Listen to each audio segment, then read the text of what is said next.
Hay nuevo presidente de la CISAC. Esta es la Confederación Internacional de Sociedades de Autores y Compositores del mundo. La sede es París. La Asamblea General ha nombrado a Björn Ulvaeus como presidente de lo que sería, es que me da pena decirlo, ¿no, Alberto? La Sayco mundial. No, es que si nuestro invitado supiera, bueno, mejor no le digamos nada de nuestra fiebre. Averigua. Sí, Félix, me permito informarle que él es uno de los cantantes y fundadores de Abba, ¿no? Ah, no, imagínese.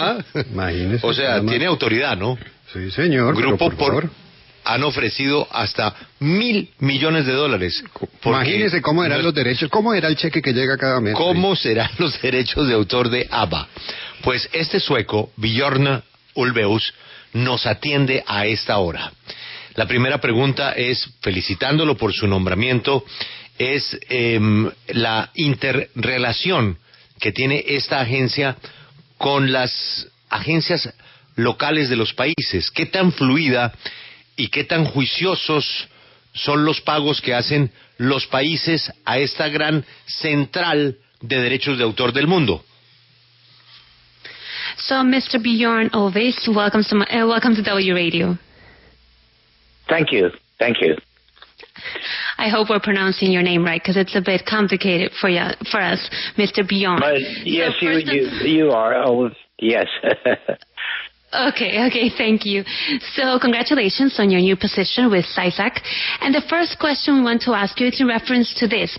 How good is the communication between this agency you're going to be heading and smaller local organizations in the countries? How efficient is in terms of, you guys communicating and you guys receiving the payments from each of these agencies? Yeah, well, that's one of the things that I think is extremely important about my role is that we're a global organization and we have our member collective societies. And I think that the small members, the members out there in the different countries around the globe, are doing a fantastic job when it comes to local culture and helping and supporting local music culture. So I want them, we want them to be strong. And that's one thing that I want to do as president. It is that give them the tools that they need to compete with the biggest ones as well, to remain there, to survive.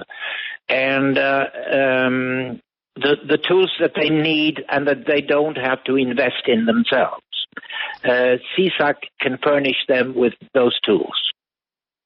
Bueno, nos responde que es extremadamente importante ahora su rol como cabeza de esta organización global, es atender a estas necesidades de estos miembros pequeños en el mundo, estas sociedades colectivas que hacen parte de esta organización global. Dice que estos miembros pequeños en el mundo están haciendo un trabajo fantástico, apoyando la cultura de la música local, y ellos lo que quieren precisamente en su organización es que sean fuertes, sean muy fuertes, y quiere hacer eso como presidente, darle las herramientas para que puedan competir con los grandes y puedan sobrevivir. Quieren darle herramientas y no tenga que invertir ellos en eso, sino que ellos se los puedan dar. Ana, la Asociación de Compositores de Colombia, Sayco, desde donde le hablamos, funciona como un organismo independiente, autónomo, de carácter privado. No lo controla nadie, no tiene ninguna injerencia el gobierno en sus cuentas. ¿Él cree que así puede funcionar? ¿Que en otros países que él conozca funciona así? ¿O que es necesario que haya una regulación y que haya una intervención, sobre todo en lo más importante para él como artista, que es la plata, las cuentas? So, Mr. Björn, in Colombia, where we're speaking from, the Association of Authors and Songwriters and Composers is an independent agency. It's not regulated by the government. It has no type of regulation. It's absolutely independent, private. Mm-hmm. In your experience in different countries, do you think an organization that is trying to regulate songwriters and composers, most importantly for the money part of it, can function without being regulated regulated by an entity like the government? It can exist, but it needs to be regulated by CSAC. If it wants to be a member of CSAC, we have very rigid rules for how it must behave. And we check, every now and then on every collecting society around the globe and see to it that they live after the rules of CSAC. Bueno, nos dice que pueden existir este tipo de organizaciones independientes y de carácter privado, pero sí tiene que ser regulado por una organización como CSAC, por ejemplo. Si quieren ser miembros de CSAC, ellos tienen unas reglas bastante estrictas en ese sentido, en el que hacen vigilancia y chequean de vez en cuando a las sociedades colectivas y pues sí hacen este tipo de vigilancia a estas organizaciones. A mí me gustaría preguntarle a nuestro invitado, él como gran defensor de los derechos de autor y también como experto en mecanismos que garanticen a estos una remuneración justa, me gustaría preguntarle cuáles son esos mecanismos, qué es lo que se necesita para que los autores y compositores tengan esa remuneración justa. So, Mr. Björn, we're asking, since you've been a great defender for songwriters' rights, what type of mechanism are needed for songwriters and composers to be, remunerated in a just manner?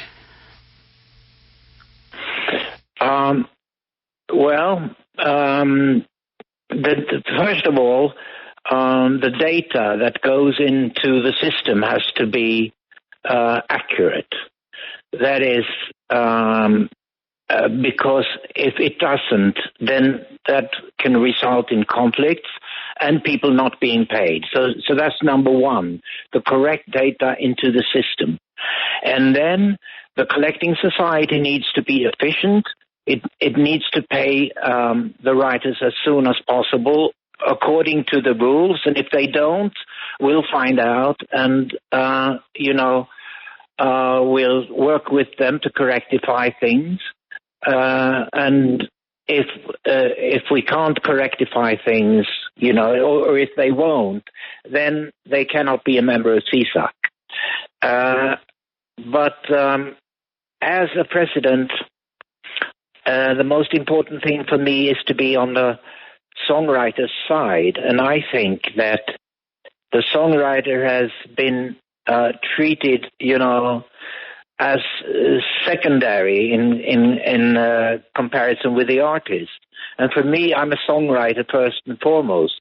So I want to put the songwriter on par with the artist when it comes to credits and other things.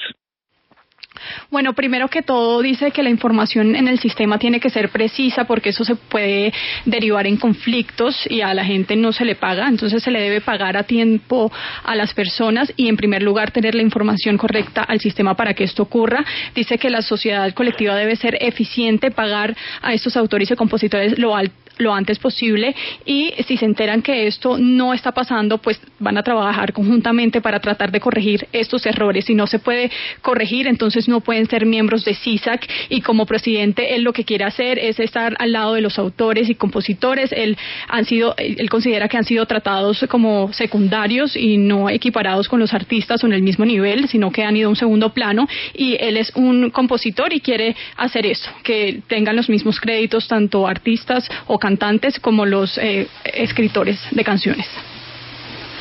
Ana, por favor, preguntémosle qué hace un autor o un compositor de un país si siente que en otro país están violando sus derechos o no están recaudando adecuadamente sus derechos de autor. ¿Cómo se hace para resolver este conflicto?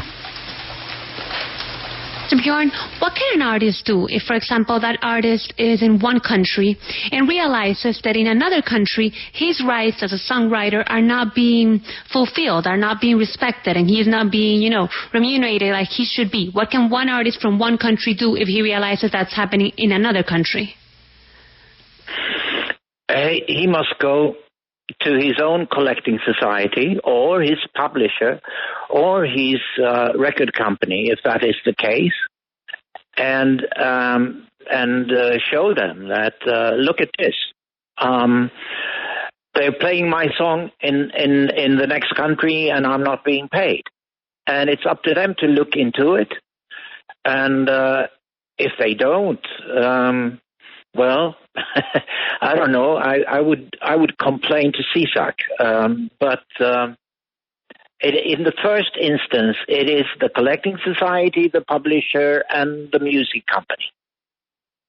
Bueno, lo que un artista puede hacer es ir a la asociación colectiva o a la empresa de grabación o al que publica su disco y mostrarles lo que está pasando en ese país con su música, que no le están pagando, y ellos tienen que investigar, y si no lo hacen, pues él cree que iría a CISAC, pero en primer lugar es la asociación colectiva, la empresa de grabación y los que publican, los responsables. Björn, las nuevas tecnologías, Internet, las redes, el pirateo, ¿complica el cobro de los derechos de autor? Mr. Björn, new technologies like social media, online platforms, has this complicated songwriters' rights? Not really complicated, but it has meant for many songwriters that the streaming services are not paying as much as the CDs and the vinyl records used to do, so that they find that they have smaller incomes from streaming than they used to. But the digital world as such has not complicated things for the songwriter. Spotify pays out a certain amount of money, and that's divided between record company, music publishers, collecting societies, and in the end to the songwriter. And whether the slice of the songwriter is too small, that's something I want to talk about, and something I want to work for. The slice of the cake for the songwriter should be bigger than it is now. No lo ha complicado, pero sí considera que el servicio de streaming no está pagando tan bien como lo hacían en la época de los CDs o los vinilos. Entonces hay menores ingresos para los autores en streaming. El mundo digital no lo ha hecho más complicado para los autores, pero porque sí paga un cierto dinero. Spotify paga, por ejemplo, un dinero. Ese dinero es dividido entre las empresas, los que publican y las sociedades colectivas, y al final el autor se queda con un pedazo, pero con un pedazo muy pequeño al compositor. Entonces él quiere ponerle la lupa precisamente a ese tema para que el pago sea mucho mayor. A propósito de eso, ¿y cómo se podría lograr que ese pago sea mayor en esta nueva realidad para la industria musical? So, in reference to what you just mentioned, Mr. Björn, how could we make sure that slice of the cake is bigger for songwriters in the current situation that the music industry is facing? How could we make that happen? Well, Corona has shut everything down, and especially the live music industry, the concerts, and so many musicians and artists are finding that they, have a much smaller income than they used to, and this in turn will mean that they, along with the songwriters who also find their income shrinking, they will go to the record companies and say, we need a bigger slice of the cake. And I'll be working for that. I'm currently reaching out to songwriters all over the world to create a network, and I'm trying to learn as much as I can, educating myself, as I'm new to the job. But I'm speaking to Spotify CEO Daniel Ek regularly, and I'm speaking to the people at the top of the record industry and everywhere. So I think I'm pretty good, in a pretty good position to be able to help when it comes to making the lives of songwriters better. Bueno, dice que el coronavirus ha cerrado todo, especialmente los conciertos y todo esto, pues eventos en vivo relacionados con la música. Entonces los músicos y los artistas tienen menos ingresos de los que tenían antes. Esto significa que también los autores, por toda esta problemática, están recibiendo menos dineros. Entonces las compañías de grabación necesitan hablar con ellas y tratar de convencerlos de que ellos necesitan una mayor tajada, una tajada mucho más grande, y dice que él va a trabajar para que eso sea así. Él está conectado con los compositores, está hablando con ellos para educarse, porque pues evidentemente es nuevo en este trabajo. Entonces está creando esa red, y también está hablando con Spotify, con el CEO Daniel Ek, regularmente para poder llegar a un acuerdo, y él también tiene muchos contactos en la industria musical, está en una muy buena posición para ayudar en esa materia y que poder ayudar a que esa tajada sea mucho más grande para los compositores. Él, además de ser el presidente de la Asociación Mundial de Compositores, que es la persona más importante precisamente en representación de los autores, pues es el integrante de una de las bandas que más suena en el mundo entero. Una canción de Abba en este momento tiene que estar sonando en muchísimos países. En el caso de Colombia, en Colombia hay una sociedad que cobra derechos de autor por Abba. Yo quiero preguntarle si a Abba le llegan dólares por los derechos de autor de sus canciones que suenan en Colombia.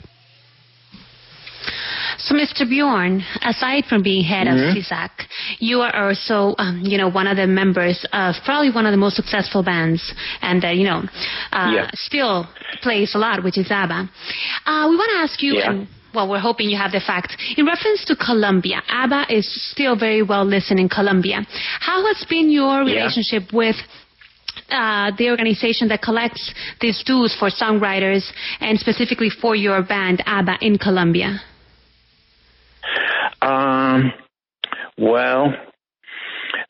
Colombia especially, I don't know. I haven't been looking at my statements, that thoroughly, because they are very big and they come from all over the world, so it's very difficult to pinpoint and go down and have a look at, especially Colombia. But certainly after this phone call, I will. Please, have a look of your statement and look for Colombia. Obviamente dice que es tan grande el cheque, Félix, que no se va a poner a mirar Colombia, ¿no? No, mira primero Estados Unidos y ya, nomás, chuleado. No. Entonces, él no ha mirado Colombia. Ellos, Ana, pues son dos parejas. ¿Los derechos de autor de Abba están divididos proporcionalmente entre 4 personas o entre las dos parejas? So, Mr. Björn, this is more into your finances. So, you guys are 4 people, but are the songwriters' rights for Abba divided among the 2 pairs of you, or is it divided equally between 4 people, between the 4 of you? Well, Benny and I wrote the songs. So the royalties for the songs go to us, but of the royalties that go to the group Abba as artists, the 2 ladies get the majority. Dice que, bueno, los derechos, Denny y él, que escribieron las canciones, reciben el dinero de los derechos de las canciones, pero el grupo Abba como artistas lo reciben las mujeres en específico. No encuentro, Ana, una palabra, porque es que estar cansado no es lo mismo que estar mamado o remamado. Él no está mamado de que todos los periodistas les preguntemos lo mismo: ¿cuándo van a volver a reunirse para cantar? Mr. Björn, you're probably so fed up with this question, but we have to ask you. Aren't you guys to an extent? I'm sorry, but you need to understand it's our job, and if we don't do it, people are not happy. Aren't you guys tired that people ask you, the journalists are constantly asking you, when are you guys going to get back together? Yeah, that's... if you mean the 4 of us on stage performing together, that's never going to happen. No, it's not going to happen. Never. It's out of the question. But we have recorded a couple of new songs together, which will be released probably later this year. No, al menos noticia, Ana. Nunca van a volver a estar en un escenario, pero han grabado. Pero mamado sí está. Yo le noté el tonito de mamado. No, dijo que le entendía perfectamente la pregunta y vuelve y responde lo mismo. Nunca nos verán juntos, pero sí les anticipo que antes de que acabe el año tendremos 2 canciones. ¿Cuál es la razón para que nunca vuelvan a estar en un escenario? O sea, ¿de qué tamaño es la bronca? So, what is the main reason for you guys to decide, or for you to say, we're never going to be in stage again? What is the main reason that you say no? Well, the reason is that we're too old for that to begin with. And that's one of the reasons. But you know, it would be such a big thing. All the world would be looking at us, and we'd have to be, you know, it's stressful and it's difficult, and people will be disappointed. And why should we, take that chance when we really don't want to do it? Bueno, él dice que la razón es que están muy viejos, en primer lugar, para eso, pero también porque sería un evento tan grande, una noticia tan grande, que los ojos del mundo estarían puestos en ellos. Sería algo muy estresante, muy difícil, y ellos creen que la gente se va a decepcionar. Entonces, ¿por qué correr ese riesgo cuando realmente no lo quieren hacer? Björn, thank you very much for this time, and I'm sorry about the last question, but we really miss you. And I think you are not too old, and you will do very good. And I understand other reasons to do not do it. But think about it. Think about it. Yeah. Okay. Will be a great concert for collecting money for coronavirus, for example. Yes. No. Yes, you're right. Yeah. But no, I'm sorry. But thank you for a very nice chat. Thank you for your time, and say hello to your people. Yeah, I will. Thank you. Goodbye. Goodbye.